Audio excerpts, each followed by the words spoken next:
दोस्तों ये दिन था 6 मई 2013। स्थान था लखनऊ का रमाबाई स्टेडियम। सुबह 10 बजे 1,21,653 लोग इकट्ठे मिलकर भारत का राष्ट्रगान गाते हैं, जो अपने आप में एक विश्व रिकॉर्ड बन जाता है। और इस राष्ट्रगान को गवाने वाले थे सहारा इंडिया परिवार के संस्थापक सुब्रतो राय। किस तरह से 2000 रुपए में शुरू की गई कंपनी देखते देखते भारत के अंदर हर एक क्षेत्र में, चाहे वो राजनीति हो, बॉलीवुड हो, क्रिकेट हो, एयरलाइंस हो, न्यूज़ चैनल हो, सभी क्षेत्रों में अपना दबदबा कायम कर लेती है। आइए जानते हैं सहारा के जन जन की विश्वास बनने की कहानी। आइए जानते हैं सहारा ग्रुप किस तरह से जीरो से लेकर शिखर तक जाता है। पुनः भारत की सरकार इसे किस तरह से शिखर से लाकर शून्य में मिला देती है। साराशी जिंदाबाद, साराशी जिंदाबाद, माननीय साराशी जिंदाबाद, माननीय साराशी जिंदाबाद। 2012 से नहीं, 45 सालों से जब से सहारा इंडिया चली है तब तक उसने भुगतान नहीं किया। सहारा को लौटाने होंगे निवेशकों के 24,000 करोड़ रुपए। 5, 4, 3, 2, 1। यह समय था 1978 का, जब सुब्रतो राय यूपी के गोरखपुर से अपनी लैम्ब्रेटा स्कूटर से नमकीन स्नैक्स बेचा करते थे। वहीं पर ये जाकर लोगों से मिलते हैं और कहते हैं, आप हमें डेली 10 रुपये 20 रुपये जमा कीजिए, मैं आपके पैसों को 6 महीने में, 1 साल में, 2 साल में 2 गुना 3 गुना कर दूंगा। क्योंकि उस समय लोग इतना ज़्यादा बैंकों से जुड़े हुए नहीं थे। इस तरह से लोग लालच में आकर के इन पर विश्वास कर लेते हैं और सुब्रतो राय उनके विश्वास को कायम भी रखते हैं। इस तरह से सहारा ग्रुप की शुरुआत होती है 2 व्यक्तियों से, 2 से 4, 4 से 8, 8 से 16 और देखते देखते पूरे भारत के अंदर फैल जाती है। इन्होंने अपना निशाना कभी भी अमीर लोगों को नहीं बनाया। ये गरीब लोगों को अपना निशाना बनाते थे, झुग्गी झोपड़ियों में रहने वाले लोगों को निशाना बनाते थे, जो दिहाड़ी मजदूर होते थे, जो दिहाड़ी मजदूर होते थे, जो डेली के 100-200 रुपए कमाते थे, 300 रुपए कमाते थे, उन्हीं से जाकर ये 10 रुपए 20 रुपए इकट्ठा करते थे। और धीरे धीरे ये कहने लगे कि आप दूसरे लोगों को भी जोड़िए, हम आपको इसका कमीशन देंगे। इस तरह से व्यक्ति इनसे लगातार जुड़ते चले जाते हैं, इनकी श्रृंखला बनती हुई चली जाती है। असल में इनके पास कोई बिजनेस नहीं था। ये 10 व्यक्तियों से पैसा लेते थे और 2 साल बाद उन्हें लौटाते थे। जब तक ये 10 व्यक्तियों का पैसा लौटाते तब तक इनके पास 100 व्यक्तियों का पैसा और आ जाता। जब तक ये 100 व्यक्तियों का पैसा लौटाते तब तक इनके पास 10,000 व्यक्तियों का पैसा और आ जाता।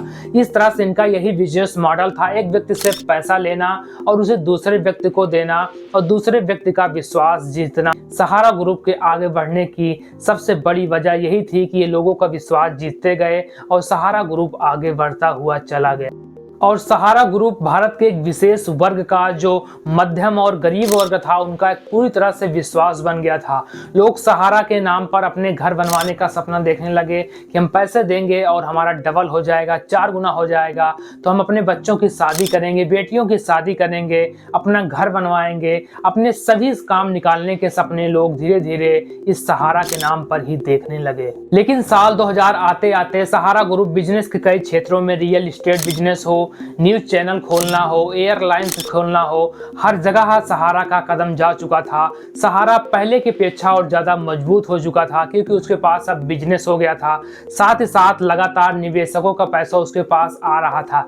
इस तरह से सहारा और ज़्यादा मजबूत हो गया था। भारतीय क्रिकेट टीम 2001 से लेकर के 2013 के बीच लगातार 12 सालों तक सहारा के नाम की जर्सी पहनकर मैदान में उतरती है।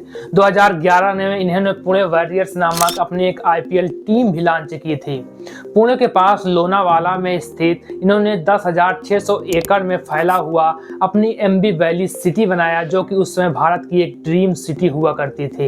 इस तरह से सहारा ग्रुप हर वो काम कर रहा था जो भारत के किसी भी व्यक्ति के लिए करना असंभव था। लोग सुब्रतो राय को सहारा सिटी के नाम से पुकारने लगते हैं और सहारा को सहारा परिवार समझने लगते हैं। इंडिया को ही सहारा मानने लगे और सहारा को ही इंडिया मानने लगते हैं। इन्होंने अपना एक प्रणाम भी लॉन्च किया था, जो लोग इस तरह से झुक करके सहारा प्रणाम करते थे। जब भी कोई भी विदेशी व्यक्ति, चाहे वो राजनेता हो, अभिनेता हो, भारत आता था, वो भारत में सुब्रतो राय से मिले बगैर नहीं जाता था। 2004 में सुब्रतो राय अपने बेटों की शादी लखनऊ में करते हैं, जहां पर दुनिया भर के सभी खिलाड़ी, क्रिकेटर, अभिनेता, राजनेता सभी लोग शामिल होते हैं और दुनिया की सबसे महंगी शादी होने का रिकॉर्ड बनाते हैं, जिसमें वो 500 करोड़ रुपए से अधिक पैसा खर्च करते हैं। इस तरह से सहारा और सुब्रतो राय दुनिया की नज़र में एक बार फिर से और ज़्यादा चमक जाते हैं। 2012 तक ये इंडियन रेलवे के बाद भारत में सबसे बड़ी दूसरी कंपनी बन जाती है, जो 11 लाख लोगों को रोजगार देती है। अभी तक सहारा ग्रुप में सब कुछ अच्छा चल रहा था। सहारा सभी का विश्वास जीतते चले आए थे और लोग उन पर विश्वास भी कर रहे थे, इसलिए सहारा की गाड़ी लगातार अभी तक आगे बढ़ रही थी।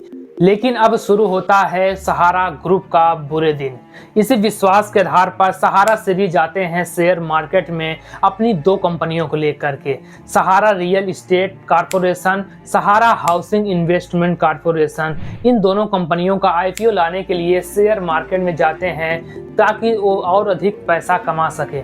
लेकिन जब भी कोई भी कंपनी शेयर मार्केट में रजिस्टर होने जाती है, अपने आईपीओ लाने चाहती है, तो सेबी उसके सिक्योरिटी के तौर पर कुछ पैसा जमा कराती है। सहारा श्री ने उन 2 कंपनियों के सिक्योरिटी के लिए 24,000 करोड़ रुपए से अधिक वहां पर जमा कराया। जब सेबी ने पूछा कि आप ये पैसा कहां पर पाए, तो उन्होंने कहा कि हमने भारत के 3 करोड़ से अधिक निवेशकों का पैसा इसमें लगा हुआ है। इस तरह से सेबी कहती है कि आप हमें कागज दिखाइए कि किन किन का पैसा इसमें लगा हुआ है, और यह बात सहारा श्री को हर्ट कर जाती है, उनके युगों पर आ जाती है कि हमारा इतना बड़ा नाम है, हमसे कैसे कागज मान सकते हैं। इस आधार पर उन्होंने 127 ट्रक कागज भर करके मुंबई के स्टॉक एक्सचेंज में भिजवाते हैं, जहां पर सेबी जब उनके कागज को जांच करना शुरू करती है तो एक व्यक्ति के नाम से हजारों कागज उसमें भरे गए थे और सेबी पाती है कि इन्होंने फ्रॉड किया है, और सेबी कहती है कि सहारा से हम ये पैसा नहीं लेंगे और न ही आपका हम आईपीओ लाएंगे। आप इन पैसों को एक बार पुनः जिन व्यक्तियों से लिए हैं उसे लौटा करके दिखाइए। इस तरह से नवंबर 2010 में सेबी आदेश देती है कि आप किसी भी निवेशक से पैसा 1 भी रुपए इकट्ठा अब नहीं करेंगे। इस तरह से सहारा के बुरे दिन अब शुरू होते हैं। आपको जानकर हैरानी होगी कि सहारा श्री अर्थात सहारा आज 12 साल बीत चुके हैं, लेकिन अभी तक मात्र 127 करोड़ रुपए ही उस पैसे को लौटा पाई है। जो सहारा श्री कह रहे थे कि हमने इस पैसे को भारत के 3 करोड़ लोगों से इकट्ठा किया है, उसे जब पैसा वापस कर रहे थे तो मात्र 19,000 आवेदन आए थे। उसमें भारत की कई पॉलिटिकल पार्टियों का काला धन इकट्ठा किया गया था, जो सहारा श्री के द्वारा उन्हें वह सफाया करना चाहती थी, व्हाइट मनी बनाना चाहती थी। 2012 में सेबी ने इन्हें लोगों से फ्रॉड करने के कारण इन्हें दोषी करार दिया और इनके ऊपर 12,000 करोड़ रुपए से अधिक का जुर्माना लगाया। इसके बाद ये मामला सुप्रीम कोर्ट में चला जाता है। 2014 में सुप्रीम कोर्ट भी इन्हें दोषी करार देती है और इन्हें 2 साल की तिहाड़ जेल में सजा होती है, और सुप्रीम कोर्ट ने कहा कि आप 15% ब्याज सहित निवेशकों के पैसों को वापस लौटाइए। लेकिन सच्चाई यह है कि अभी तक सहारा ग्रुप मात्र 127 करोड़ रुपए ही लौटा पाया है। आज भी सेबी के पास अर्थात भारत सरकार के पास सहारा ग्रुप का 24,000 करोड़ रुपए से अधिक पैसा जमा किया गया है। अब आप सोच रहे हैं कि जब उस 24,000 करोड़ में पॉलिटिकल पार्टियों का काला धन था, तो आखिर जो लोग भारत के उनके पास पैसा जमा किए थे, निवेश किए गए थे, वो पैसा कहाँ गया था। तो यहाँ ध्यान देने वाली बात यह है कि जो मामला पूरा है 24,000 करोड़ का, केवल 2 कंपनियों का है जिनका आईपीओ लाने के लिए सुब्रतो राय अर्थात सहारा श्री स्टॉक मार्केट में गए थे। इसके अलावा इनके पास बहुत सारी कंपनियां थी जिसमें वो पैसा इन्वेस्टमेंट किया गया था, लेकिन यह केवल मामला उन्हीं 2 कंपनियों का है जिनका आईपीओ लाने के लिए ये सेबी के पास गए थे। आज भी सहारा के पास 31,000 एकड़ का लैंड बैंक है। इनके पास 9 करोड़ भारतीय निवेशकों का पैसा है और 2.5 लाख करोड़ रुपए की संपत्ति है। इस तरह से सरकार और सहारा के बीच खींचातानी के बीच हमारे देश की जो आम गरीब जनता है, जिन्होंने अपने सपने देखे थे, वो सभी पिस रही है। न तो सरकार ने कभी उन पैसों को लौटाना चाहा और न ही सहारा ने कभी इन पैसों को लौटाया। हाल ही में कुछ दिनों पहले सहारा श्री अर्थात सुब्रतो राय की मृत्यु भी हो गई है, लेकिन उनकी संपत्ति अभी भी है, सरकार के पैसा अभी भी है।